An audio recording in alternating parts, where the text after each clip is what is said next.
पुरणपोळी ही फक्त एक डिश नसून ती आपल्या सणाची आणि परंपरेची खास अशी ओळख आहे. तर आज आपण अशीच गोड आणि मऊसूत पुरणपोळी बनवणार आहोत. त्यासाठी सर्वप्रथम गव्हाचे पीठ मळून झाकून ठेवा.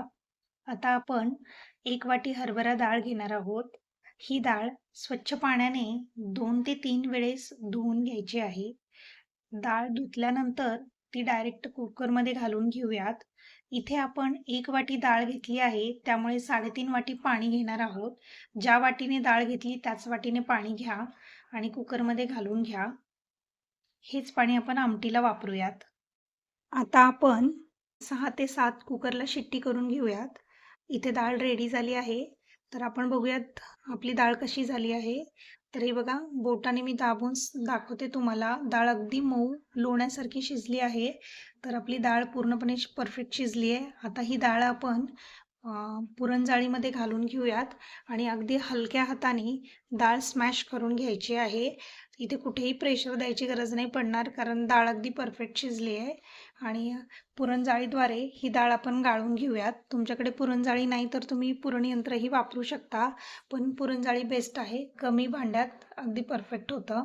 आता आपण लो टू मीडियम स्पीडवर कढई गरम करून घेऊ आणि त्यामध्ये 1 चमचा तूप घालून घ्यायचा आहे आणि त्यावर अर्धा चमचा हळद घालूया. आणि आता आपण जी डाळ स्मॅश केली आहे, तर ती डाळ यामध्ये घालून घ्यायचं आणि 2 ते 3 मिनिट या डाळीला छान परतून घ्यायचं आहे.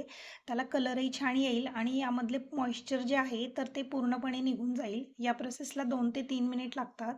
त्यानंतर आपण 1 वाटी डाळ घेतली होती, त्यामुळे मोठा-मोठा 1 वाटी गूळ कट करून घ्यायचा आहे. सेम तीच वाटी आणि आपण त्यामध्ये घालून घ्यायचं आहे. तुम्हाला जास्ती गोड नाही आवडत तर पाऊण वाटी गूळ घ्या, पण एकाच एक प्रमाण बरोबर आहे.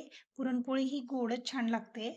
त्यानंतर आता हळूहळू गूळ मेल्ट व्हायला सुरुवात होईल. सुरुवातीला मिश्रण पातळ होते आणि त्यानंतर घट्ट व्हायला सुरुवात होते.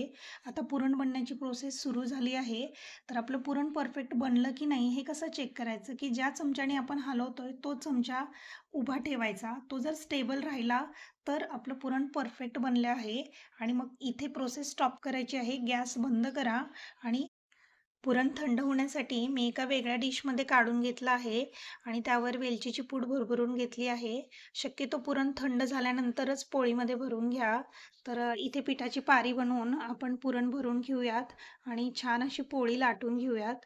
पोळी लाटल्यानंतर तूप लावून दोन्ही साईडने पोळी छान भाजून घ्यायची आहे.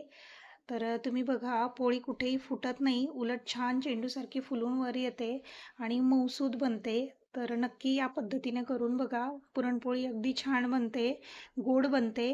तर माझी इथे डिश रेडी झाली आहे. भरपूर तूप घालून भात, आमटी, कुरडी, पापड, भजी यासोबत डिश सर्व्ह करा.